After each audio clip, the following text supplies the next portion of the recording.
Why Binance is abandoning most of Europe. Crypto firms only need regulatory approval in one EU nation under new rules to serve all 27 in the single market, but some states are more prepared to implement MiCA regulation than others. Binance's options in Europe seem to be narrowing as evidenced by a recent string of withdrawals and rejections from local regulators. With the EU's crypto regulation MiCA set to take effect in the next year or so, the firm only needs to be licensed in one member nation to serve all 27. But some countries like France and Germany are more prepared for MiCA than others, and which EU countries crypto firms choose for compliance will matter, legal experts say. If recent headlines are taken at face value, it looks like Binance, the world's largest crypto exchange, could be exiting Europe. The exchange, having survived a wave of crypto collapses of 2022, is now facing regulatory pressure from all directions, with the U.S.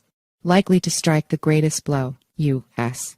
prosecutors are weighing charges against Binance, while multiple regulators have filed suit against the company and its CEO Changpeng CZ Zhao. Zhao reportedly considered shutting down Binance's U.S.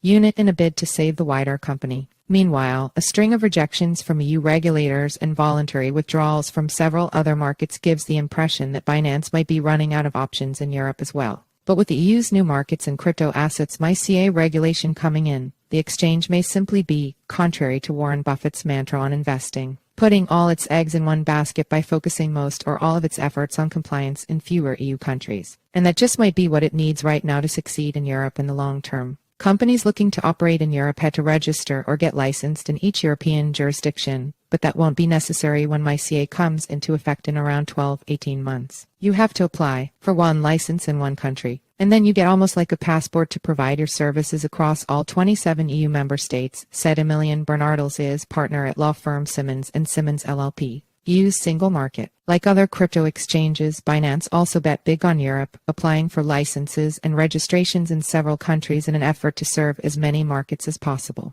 But recent developments, from being ordered to halt operations in Belgium, quitting the Netherlands after failing to get a license, giving up its registration with a Cyprus regulator, and withdrawing applications for regulatory approval in Austria and Germany, has seemingly narrowed Binance's options in Europe. The company has said its withdrawal from Cyprus was in preparation for MiCA coming into effect and its efforts to focus on fewer European jurisdictions, although it preemptively withdrew an application for approval in Germany following reports that a custody license was denied by the country's financial regulator, BaFin. The company has said it still intends to apply for licensing in Germany. At press time, Binance was registered with regulators in France, Italy, Lithuania, Spain, Poland, and Sweden, according to its website. Of those countries where Binance chooses to focus its resources on to become MiCA compliant may matter, and the exchange says it will be flexible to become a regulated entity. MiCA is a pragmatic solution to the shared issues that the industry and regulators face together. It provides a clear route to compliant access to the single market for businesses while also providing strong guardrails that protect users while supporting innovation, a spokesperson for Binance said in an emailed statement to CoinDesk.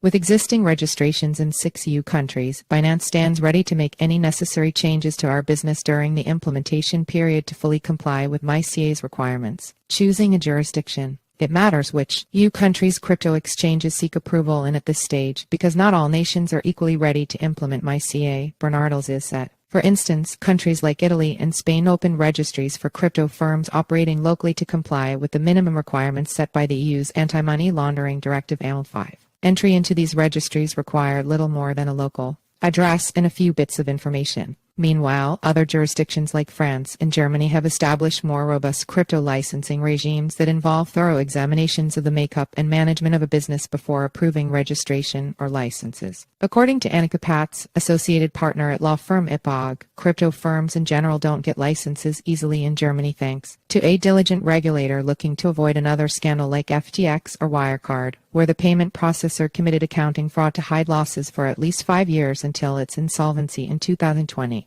Crypto custodians that wanted to operate in Germany had the chance to enter in a grandfathering period where the firms needed to apply for a license under the German Banking Act but were allowed to continue operating under a preliminary license. To obtain a license, providers have to build up their organization with people on the ground, including robust compliance and risk management teams as well as sufficient IT knowledge and infrastructure to prove to BaFin that the business is legitimate, according to Patz. If you propose a business where basically none of your infrastructure's based in Europe, If you outsource all of your functions to third countries and you have 2 people on the ground here in Germany, BaFin cannot really say you are in charge of your business, and it will not provide your license, Pat said. Pat's and Bernardel's agree Germany has a complex licensing process for crypto firms compared to other EU member states, which is modeled after the EU's Markets and Financial Instruments Directive MiFID Roman II. And crypto firms that are already licensed under the German regime will be able to transition smoothly into the MiCA regime. But Bernardel's contends that the stringent regime might also be the reason there aren't too many crypto firms based in Germany. If you are a MiFID firm, honestly, it's quite easy for you to become a crypto asset service provider under MiCA because Germany's MiFID regime is even more complicated and for more complex firms, Bernardel's said. But the fact is there are not many crypto service providers in Germany because of that, he added, betting big on France. Meanwhile, France has been busy courting crypto firms with its own MiCA-ready licensing regime. Not only is the country considering a fast track to licensing for companies already on its vetted registry with the financial watchdog AMF, it recently handed out its first ever crypto license to Societe Generale's SG Forge. AMF on Thursday introduced enhanced registration requirements for crypto firms to align with MiCA. Binance is registered with the AMF but has yet to obtain a license. Zhao, who praised the MiCA regime in 2022, also said Paris was likely to explode in the next 5 years as the crypto hub of Europe. But it was recently revealed that the exchange has been under investigation by public prosecutors in the country since at least February 2022 and that its offices were raided earlier this year, seemingly dimming Binance's chances of getting licensed. Generally speaking, though, investigations by prosecutors don't necessarily hurt a company's operations in the country, according to Bernardel's. For instance, offices of banking giants including Societe Generale and HSBC were searched by prosecutors in March as part of a massive tax fraud case. Although there's no saying if or when Binance might finally win a French crypto license, given BaFin's track record for approving crypto firms, France might be its likely path to MiCA compliance, and that may be the case for many companies looking to enter the single market.